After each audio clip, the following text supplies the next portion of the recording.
Digestro, seu podcast genial de resumos, resenhas, pra ampliar seu repertório intelectual. Pega a ideia, leva adiante, mas saber em cada instante. Digesto, conhecimento essencial.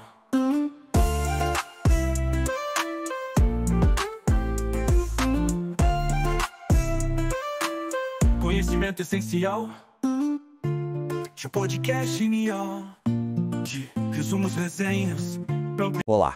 E se a gente descobrisse que o pensamento não acontece só dentro da nossa cabeça, que a base de toda a nossa cognição, da matemática à filosofia, não são as palavras, mas sim o espaço ao nosso redor? Hoje, a gente vai mergulhar no trabalho revolucionário de Barbara Tversky, a psicóloga cognitiva que virou de cabeça para baixo nosso jeito de entender como pensamos.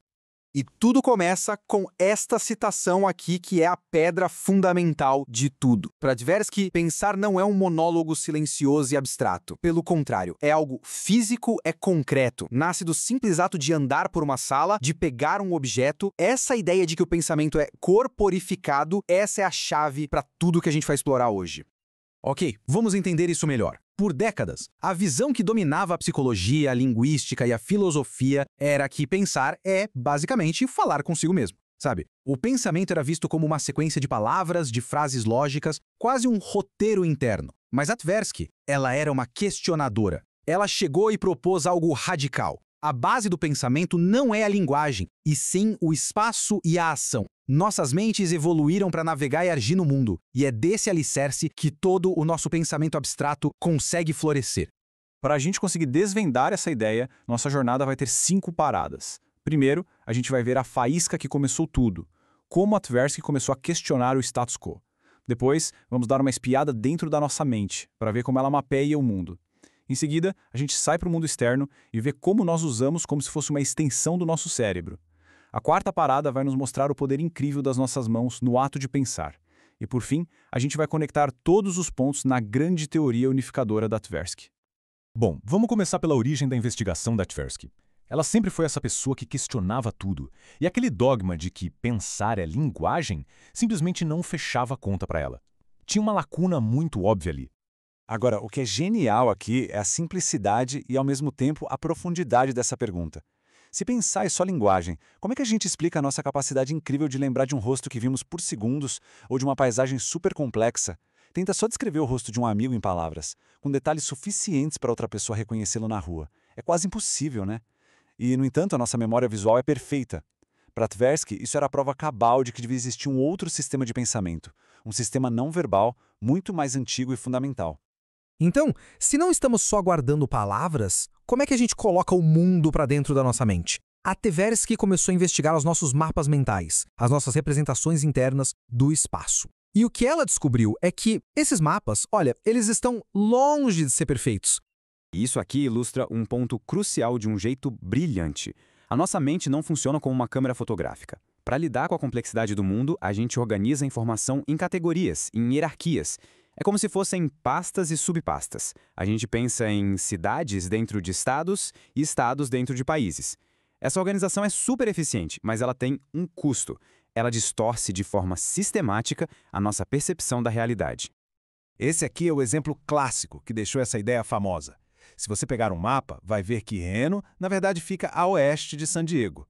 Então, por que quase todo mundo erra? Porque a gente pensa de forma hierárquica. A Califórnia como um todo está a oeste de Nevada. Então, a nossa mente simplifica e assume que qualquer cidade da Califórnia está a oeste de qualquer cidade de Nevada. É um atalho mental que deforma o nosso mapa interno. Um exemplo poderoso de como nossos métodos de organização mental moldam a nossa realidade. Agora, vamos sair dos mapas de países e vir para o espaço imediato, bem aqui, ao nosso redor. Como a gente organiza os objetos numa sala? A Tversky descobriu que não pensamos em coordenadas absolutas, tipo GPS. Em vez disso, a gente criou o que ela chamou de modelo de estrutura espacial. Pensa no espantalho mental, com eixo saindo do seu corpo. Um eixo vertical, da cabeça aos pés, um eixo que vai da frente para trás e um eixo lateral, da esquerda para a direita. A gente pendura mentalmente os objetos ao nosso redor nessa estrutura. Essa pergunta é ótima para a gente testar o modelo. E a resposta é o objeto acima da cabeça. Mas por quê?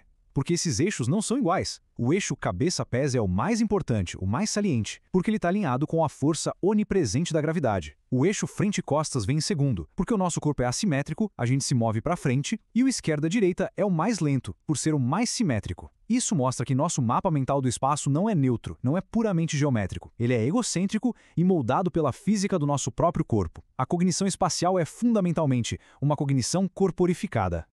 Certo. Vamos fazer uma pequena recapitulação. A gente já viu que pensar não é só linguagem e que nossos mapas mentais são hierárquicos e, por isso, um pouco distorcidos. Agora, vamos virar a chave.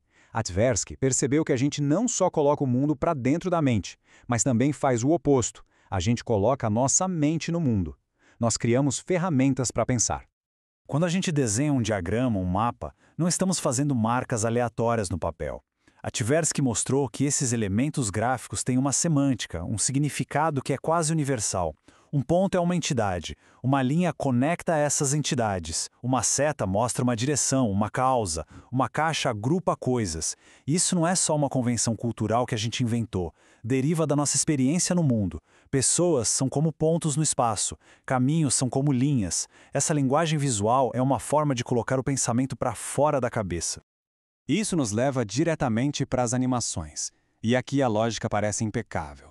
O princípio da congruência da Tversky diz que o melhor jeito de mostrar algo que muda com o tempo é, com algo que também muda com o tempo. Uma animação. Parece a ferramenta de ensino perfeita, né? A solução para tudo. Mas, como a Tversky descobriu, a intuição aqui pode nos enganar. E aqui está a reviravolta. A Tversky descobriu que, na prática, as animações muitas vezes falham. Por quê? Por causa do princípio da apreensão. Um processo contínuo pode ser cognitivamente esmagador. Nossos cérebros preferem quebrar os processos em passos, em etapas discretas. A animação flui rápido demais e os detalhes importantes acabam se perdendo. A grande lição aqui, especialmente para quem educa, é que mostrar não é explicar e ver não é entender. Muitas vezes, uma série de diagramas estáticos bem explicadinhos é muito mais eficaz do que uma animação super sofisticada. Vamos para a próxima peça do nosso quebra-cabeça. A gente já viu o espaço interno e o espaço externo. Agora, a Tversky foca na ponte entre os dois, a ação, e mais especificamente no papel das nossas mãos e dos nossos gestos no próprio ato de pensar.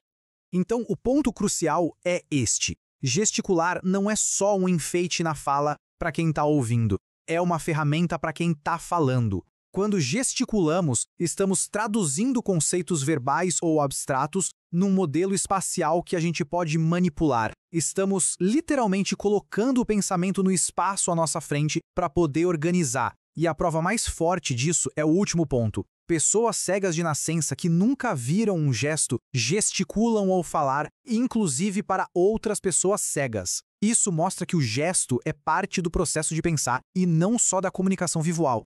A pesquisa da Tversky levou isso ainda mais longe. Em seus estudos, ela observou pessoas sozinhas numa cela, tentando entender descrições complexas, tipo como montar um aparelho.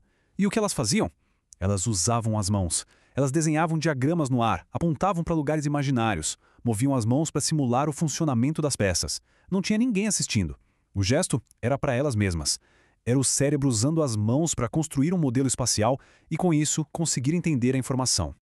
Chegamos ao clímax da nossa jornada. Depois de explorar o espaço na mente, a mente no espaço e o papel da ação, a Tversky juntou todas essas peças numa teoria elegante e poderosa que encapsula toda a sua visão.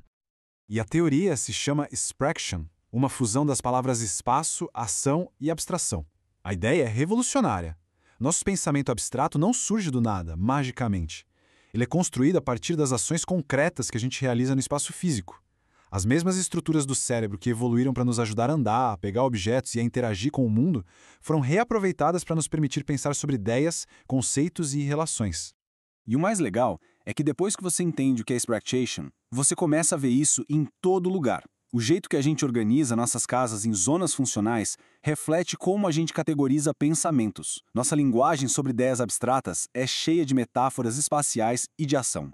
A gente alcança uma conclusão, deixa um ponto para trás, constrói um argumento. Os gráficos que criamos usam o espaço para organizar conceitos que não são espaciais. E como a gente viu, até gesticular ao telefone é um ato de Spraction, usando a ação no espaço para organizar o pensamento. Essa citação amarra perfeitamente o ciclo da Spraction. A gente age no mundo e essas ações moldam as estruturas nas nossas mentes. Aí, a gente usa essas estruturas mentais para organizar o mundo ao nosso redor, o que, por sua vez, reforça e refina o nosso pensamento. É uma dança constante entre o interno e o externo. Então, a grande conclusão do trabalho da Barbara Tversky é esta: a cognição não está trancada no cérebro. É um processo incorporado que depende do nosso corpo e estendido, que utiliza o mundo ao nosso redor como uma extensão da nossa própria mente. Nossas mãos, os diagramas que a gente desenha, a forma como organizamos nosso espaço, tudo isso não é só um resultado do pensamento, mas é parte do próprio processo de pensar. E isso nos deixa com uma reflexão final.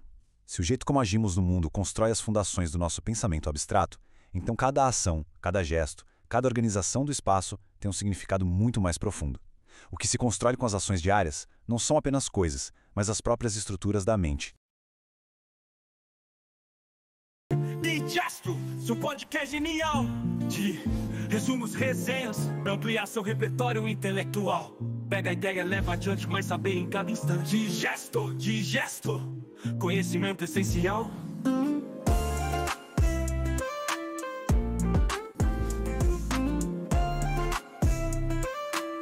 Conhecimento essencial. Seu podcast genial de resumos, resenhas,